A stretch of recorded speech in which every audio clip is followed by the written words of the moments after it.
If you're getting a Gimp selection tool error and you make a selection but nothing happens, don't worry. This is usually a simple setting or shortcut issue, and I'm going to walk you through the fixes step by step. By the end of this video, you'll know exactly why your selection is not showing, why it won't activate, and how to get Gimp working normally again. If this video helps, please hit like and subscribe for more quick software tutorials. Let's jump in. First, if you drag out a selection and it seems like nothing happens, the most common reason is that your selection tool is in the wrong mode. In Gimp, selection tools can work in different modes, and if the mode is set to subtract or intersect, the tool is not creating a brand new selection. Instead, it is trying to remove from an existing one or overlap with it. So look at the Tool Options panel, which is usually below the toolbox or docked on the side.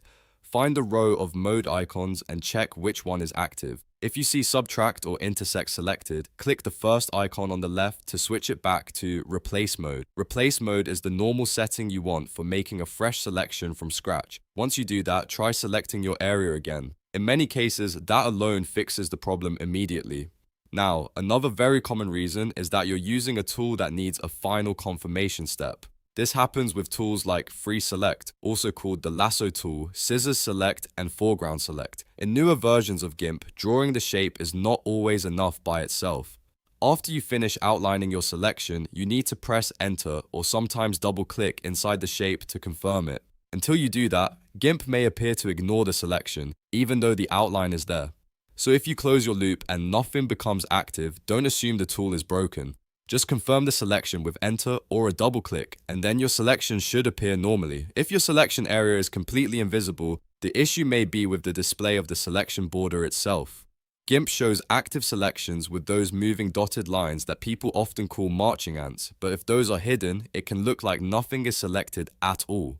To fix that, go to the top menu and open View, then make sure Show Selection is checked. If that option was turned off, the selection could still exist, even though you can't see it. You can also toggle this setting with the shortcut Ctrl+T on Windows or CMD+T on Mac. Once you turn the selection display back on, the border should reappear and you'll know whether Gimp is actually selecting something. There's one more tricky situation that catches a lot of people off guard. Sometimes an invisible tiny selection already exists somewhere on the canvas, and Gimp won't let you make a new obvious selection because something is still technically active. This can happen if you previously selected a tiny pixel area or if a selection got left behind after another action. The fastest fix is to clear all selections completely. Press Shift plus Ctrl plus A on Windows or Shift plus CMD plus A on Mac, and that will remove any active selection.